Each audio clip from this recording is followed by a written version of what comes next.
Hello दोस्तों, कैसे हैं आप सभी। उम्मीद करता हूँ अपने अपने घरों में सेफ़ हैं।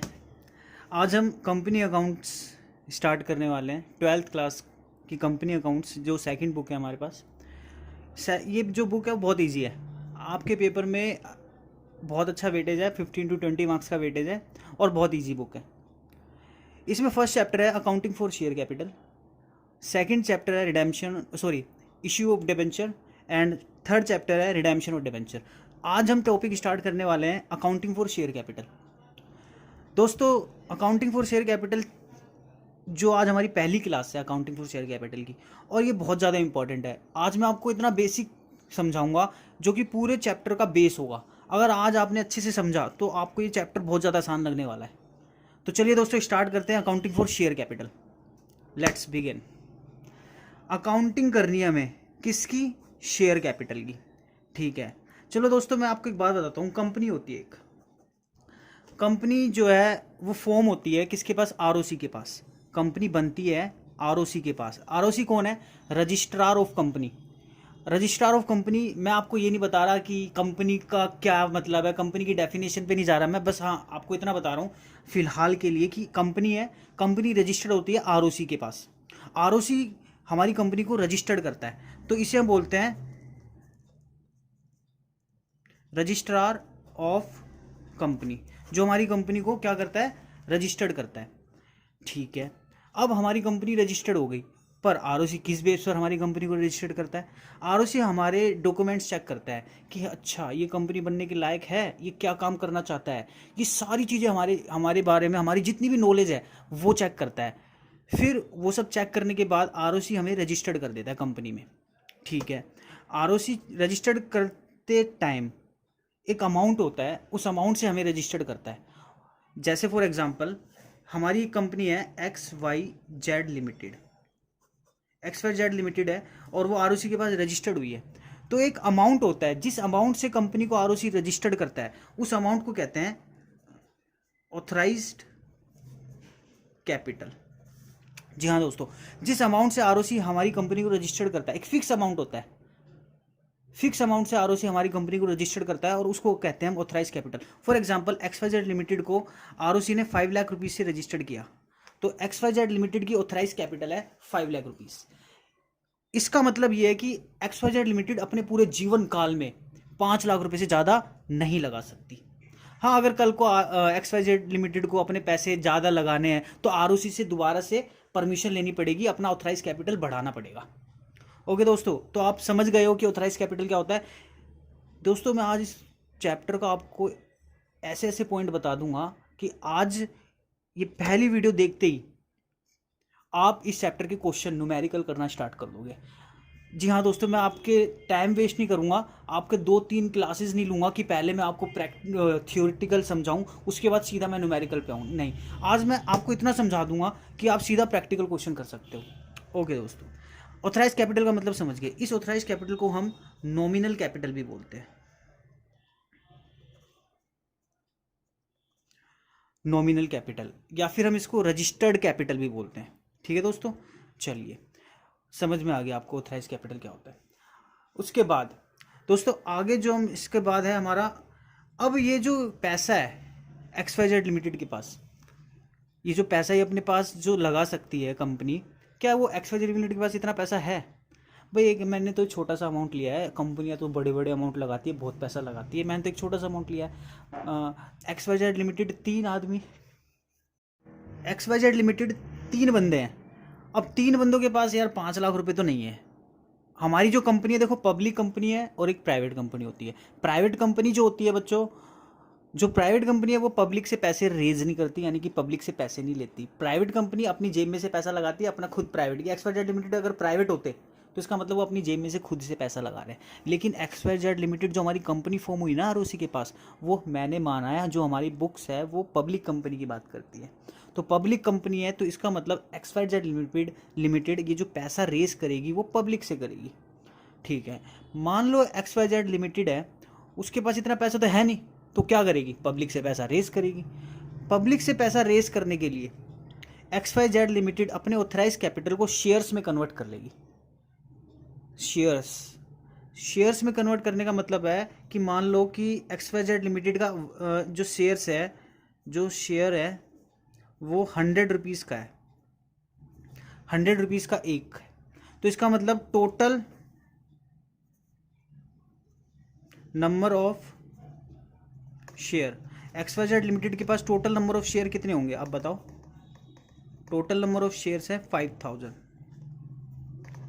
XYZ लिमिटेड के पास टोटल नंबर ऑफ शेयर्स है 5000। मैंने कैसे निकाला ये, मैंने माना लेट शेयर्स 100 रुपीज़ ईच, तो इसका मतलब टोटल नंबर ऑफ शेयर्स कितने हो गए 5 लाख डिवाइड बाय 100। अब ये शेयर्स क्या होते हैं, बच्चे कंफ्यूज रहते हैं। और जो देखो शेयर्स का मतलब कुछ नहीं होता है, कागज का टुकड़ा होता है, शेयर सर्टिफिकेट बोलते हैं। XYZ लिमिटेड के पास 5000 कागज के टुकड़े हैं। मान लो XYZ लिमिटेड के पास 5000 कागज के टुकड़े हैं, जिनमें से और एक टुकड़ा 100 रुपए का है, तो total authorise capital XYZ limited की 5 लाख रुपए होगी। अब issued share capital, XYZ limited ने पब्लिक में इशू करे 5000 शेयर्स थे, जिसमें से मान लो 4000 पब्लिक में इशू करे, 4000 शेयर्स पब्लिक में इशू करे। पब्लिक में इशू करने का मतलब है कि पब्लिक में कहा कि आओ हमारे शेयर्स खरीदो, आओ हमारे शेयर्स खरीदो, और जैसे जैसे पब्लिक शेयर्स खरीदती जाएगी, जितने जितने शेयर्स खरीदती जाएगी, उस 100 रुपये के हिसाब से एक शेयर के, उस हिसाब से पब्लिक पैसे देती जाएगी। तो इश्यूड शेयर कैपिटल हुआ XYZ लिमिटेड का 4000 shares multiply 100, 4 lakh rupees. Okay, issued share. अब उसके बाद बात आती है सब्सक्राइब्ड शेयर कैपिटल। अब ज़रूरी तो है नहीं कि जितने शेयर्स पब्लिक में इशू हुए हैं वो सारे के सारे सब्सक्राइब हो जाएं, यानी कि सारे के सारे बिक जाएं। तो अब मान के चलो कि मान लो कि सब्सक्राइब हुआ है 3000 शेयर्स, 3000 शेयर सब्सक्राइब हुआ है और 100 रुपये का एक है, यानी कि 3 लाख रुपये XYZ लिमिटेड को पब्लिक से मिल जाएंगे।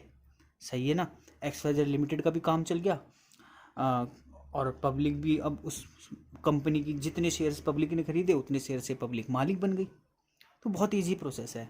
सबसे पहले मैंने आपको बताया ऑथराइज कैपिटल क्या होता है, जिस कैपिटल से हमारी ROC जो है वो रजिस्टर्ड करती है कंपनी को, उसे हम ऑथराइज कैपिटल कहते हैं। इस ऑथराइज कैपिटल को कंपनी अपने पूरे जीवन काल में लगा सकती है। उसके बाद मैंने बताया इश्यूड शेयर कैपिटल क्या होता है। कंपनी अपनी ऑथराइज कैपिटल को शेयर्स में कन्वर्ट कर लेती है, और XYZ लिमिटेड के पास 5000 शेयर्स हैं, उसमें से XYZ लिमिटेड ने 4000 शेयर्स पब्लिक में इशू करे, और पब्लिक में 4000 शेयर इशू करने के बाद सब्सक्राइब कितने हुए 3000 शेयर्स। तो मैंने आपको 3 चीज़ें बता दी दोस्तों, authorise share capital, issue share capital and subscribed share capital. उम्मीद है कि आपको समझ में आया होगा यहाँ तक। Subscribed share capital, okay. Now मैंने आपको ऑथराइज कैपिटल समझा दिया क्या होता है, इशूड कैपिटल समझा दिया, सब्सक्राइब्ड शेयर कैपिटल समझा दिया, ओके। तो अब मैं आपको बताता हूँ कि जो हमारे 3000 शेयर्स बिके हैं, जो हमारे 3000 शेयर्स बिके हैं, उन 3000 पे हमें टोटल कितना पैसा आना है बताओ XYZ लिमिटेड को। टोटल सर 3000 पे 3000 शेयर्स मल्टीप्लाई 100, 3 लाख रुपए आने हैं। तो कंपनी का ना एक प्रोसेस होता है, यानी कि जितने लोगों ने शेयर्स खरीदे हैं वो शेयर होल्डर होते हैं, उन शेयर होल्डरों से पैसे कैसे लें। तो उन शेयर होल्डरों से पैसे लेने का तरीका होता है, वो तरीका होता है इंस्टॉलमेंट पे। कंपनी फ़ायदा देती है, सुविधा देती है अपने शेयर होल्डरों को कि यार वो जो 3 लाख रुपए देने हैं आप लोगों को, वो एक काम करो ना, किस्तों में दे दो। सिंपल सी बात है, ऐसा हो सकता है। और वो किस्तें कौन कौन सी हैं वो भी मैं आपको बताता हूँ। तो XYZ लिमिटेड को 3 लाख रुपए मिलने हैं, किससे मिलने हैं, पब्लिक से मिलने हैं, ठीक है। XYZ लिमिटेड को 3 लाख रुपए मिलने हैं पब्लिक से। तो 3 लाख रुपए कैसे लें, तो वो क्या तरीका है, देखो मैं आपको बताता हूँ वो क्या तरीका है। सबसे फर्स्ट तरीका है हमारा एप्लीकेशन, सेकंड है अलॉटमेंट, थर्ड है फर्स्ट कॉल, फोर्थ है second hand, final call. Company इन 4 किस्तों में अपने शेयर होल्डरों से पैसे मंगवाती है। XYZ लिमिटेड का एक शेयर 100 रुपये का था और 100 रुपये का था कंपनी का एक शेयर। तो कंपनी क्या कहती है कि एक काम करो ना, 30 रुपये एप्लीकेशन पर दे दो, ये मैं अपनी तरफ से मान रहा हूँ। 20 रुपये अलॉटमेंट पे दे दो, 30 रुपये फर्स्ट कॉल पे दे दो, 20 रुपये सेकेंड एंड फाइनल कॉल पे दे दो। इस तरीके से कंपनी के पास पूरे 100 रुपीज़ पहुँच जाते हैं। अब क्या होता है, एप्लीकेशन का क्या मतलब है? बच्चे सोच रहे होंगे कि सर ये application, allotment, first call, second and final call का क्या मतलब है, ये तो समझ में नहीं आया। देखो, एप्लीकेशन का मतलब क्या होता है, कंपनी जब शेयर्स बेचती है तो कैसे बेचती है, सोचो। कंपनी जब शेयर्स बेचती है तो अभी तो खैर सारा ऑनलाइन होता है, पहले के टाइम पे क्या होता था, कंपनी जब शेयर्स बेचती थी तो अपना प्रोस्पेक्टस इशू करती थी। प्रोस्पेक्टस का मतलब क्या है? प्रोस्पेक्टस का मतलब है कंपनी के बारे में सारी इन्फॉर्मेशन, जो भी इन्फॉर्मेशन होती है कंपनी की सारी, सामने वाला जो बंदा है वो कंपनी के बारे में पढ़ता है कि यार ये कंपनी है, इस तरीके का बिजनेस करती है, इसने पास्ट में अपने शेयर होल्डरों को इस तरह प्रॉफिट बांटा है, इस तरीके से बांटा है, अच्छी कंपनी है, चलो इस कंपनी के ना शेयर्स खरीद लेते हैं। तो खरीदने के लिए जो प्रोस्पेक्टस है उसके शुरू में या फिर एंड में एप्लीकेशन फॉर्म होता है। तो सामने वाला बंदा प्रोस्पेक्टस को पढ़ता है, कंपनी की जितनी भी नॉलेज है वो सारी लेता है, और एंड में अगर उसे लगता है कि हाँ यार कंपनी के शेयर्स खरीदने चाहिए तो उस एप्लीकेशन फॉर्म को फिलअप करता है। एप्लीकेशन फॉर्म में अपना नाम डालता है, अपने बारे में डालता है, और वो कहता है कि मेरे को इतने शेयर्स चाहिए, और फॉर्म फिलअप करके कंपनी को डिमांड ड्राफ्ट के थ्रू उसी टाइम पर एडवांस पेमेंट करता है 30 रुपये की।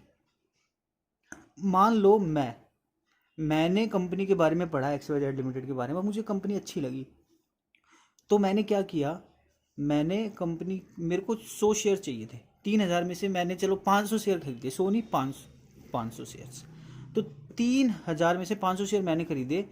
तो मैं क्या करूँगा, 500 × 30, इसका मतलब 5 3 जा 15,000 रुपीज़ मैं कंपनी को एडवांस में, जब भी मैं एप्लीकेशन फॉर्म फिलअप करूँगा तभी दे दूँगा। ये तो सही है यार। शुरू में जब मैंने एप्लीकेशन फॉर्म भरा तब मैंने 30 रुपये दे दिए कंपनी को, अपने शेयर्स के हिसाब से 15,000 रुपये दे दिए। फिर कंपनी इसी तरीके से जैसे मैंने किया है वैसे पूरे इंडिया में जो लोग शेयर्स खरीद रहे हैं उन्होंने किया होगा। जैसे ये मैं हूँ, जैसे मेरा नाम है संजय,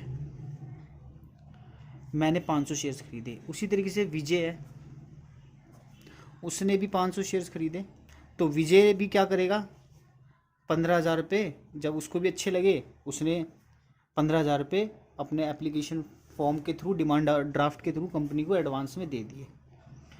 उसी तरीके से मोहन है, मोहन ने 1000 शेयर्स खरीद लिए, अच्छी लगी कंपनी मोहन को, मोहन ने भी 1000 शेयर्स पर 30 रुपीज़ के हिसाब से 30,000 रुपीज़ दे दिए। उसी तरीके से एक और कोई भी राहुल ने भी 1000 शेयर्स खरीदे, राहुल ने भी 30,000 रुपीज़ दे दिए। तो देखो इस तरीके से कंपनी के पास एप्लीकेशन पर जो भी पैसा था वो पहुंच जाएगा। नेक्स्ट कंपनी क्या करेगी, अब ये पैसा कंपनी अपने काम में यूज़ करेगी, अपने बिजनेस में यूज़ करेगी। अब कंपनी सामने वाले को शेयर्स अलॉट करेगी, शेयर्स अलॉटमेंट भी तो करेगी ना। अब सामने वाले ने शेयर्स खरीदा, मैंने 500 शेयर खरीदे, विजय ने 500, अभी इनको शेयर्स थोड़ी मिले भाई, इन्होंने तो एडवांस में पैसा दे दिया कंपनी को, शेयर्स तो इन्हें बाद में मिलेंगे।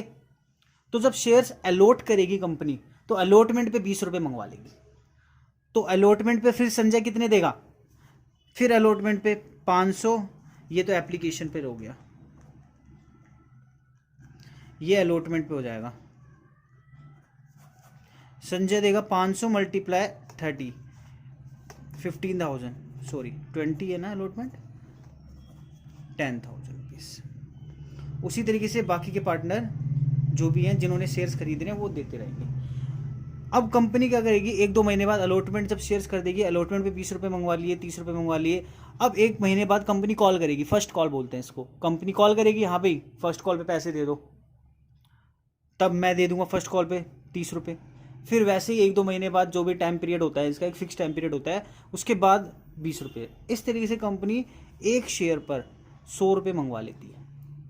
इससे क्या होता है, सामने वाले का भी फ़ायदा हो जाता है और कंपनी को भी जब भी ज़रूरत होती है पैसों की, कंपनी को पैसे मिल जाते हैं, कंपनी का काम हो जाता है, सामने वाले को भी फ़ायदा हो जाता है कि उसे इंस्टॉलमेंट पे पैसे देने पड़ गए, वरना एक साथ देता तो फिर ज़्यादा दिक्कत होती ना। अब जैसे संजय ने 500 शेयर खरीदे थे, एक साथ उसे कितने रुपये देने पड़ते, 50,000 रुपये देने पड़ते, तो ये 50,000 उसको टुकड़े में देने पड़ेंगे, तो फ़ायदा हो गया ना। तो कंपनी को भी फ़ायदा हुआ और शेयर होल्डरों को भी फ़ायदा हुआ। तो कंपनी इस तरीके से पैसे मंगवाती है, एप्लीकेशन, अलॉटमेंट, फर्स्ट कॉल और सेकंड एंड फाइनल कॉल। मैं आपको जो मैंने आज समझाया है उसका एक बार रिकैप देता हूँ। सबसे पहले मैंने समझाया है आपको कि कंपनी बनती है आरओसी के पास रजिस्टर्ड होती है। आरओसी एक जिस अमाउंट से कंपनी को रजिस्टर करती है उसे ऑथराइज कैपिटल बोलते हैं। एक फिक्स अमाउंट होता है, इस फिक्स अमाउंट को कंपनी पब्लिक में इशू करती है शेयर्स में कन्वर्ट करके। तो सबसे पहले इशूड शेयर कैपिटल होता है, जैसे 5,000 शेयर से 4,000 इशू करें। उसके बाद सब्सक्राइब्ड शेयर कैपिटल होता है कि भाई इतने जितने इशू करें, ज़रूरी नहीं है कि उतने बिकें, भाई इशू करे तो हमने 4,000, बिके हैं 3,000, तो इसे हम सब्सक्राइब शेयर कैपिटल बोलते हैं। आगे इसका भी लॉजिक है, सब कुछ धीरे धीरे सीखेंगे। कंपनी जो ये पैसे मंगवाएगी 3 लाख रुपए, ये 3 लाख रुपए पैसे मंगवाने का कंपनी का प्रोसेस होता है application, allotment, first call, second and final call. Application का मतलब आप समझ ही चुके हो, जब हम एप्लीकेशन फॉर्म फिलअप करते हैं तो हमें एडवांस में कंपनी को पैसे देना पड़ता है, तो इसलिए एप्लीकेशन बोल दिया इसको। फिर जब कंपनी हमें 1-2 महीने बाद शेयर्स अलॉट करती है तब कुछ पैसे मंगवा लेती है। फिर कंपनी जब भी टाइम होता है फर्स्ट कॉल, पैसे जरूरत होती है कंपनी को, तो फर्स्ट कॉल करती है और एंड में सेकंड एंड फाइनल कॉल। तो कंपनी इस तरीके से पैसे मंगवा देती है। तो आई होप कि आपको आज का जो लेक्चर है वो समझ में आया। नेक्स्ट लेक्चर में आपको जर्नल एंट्री, इसी क्वेश्चन के थ्रू मैं आपको जर्नल एंट्री समझाऊंगा और आपको और ज़्यादा क्लियर होगा इसका बेसिक, और उसके बाद हम प्रैक्टिकल क्वेश्चन पर हम जा सकते हैं। तो चलिए दोस्तों, आज के लिए सिर्फ इतना ही। नेक्स्ट वीडियो में मिलते हैं। Thank you.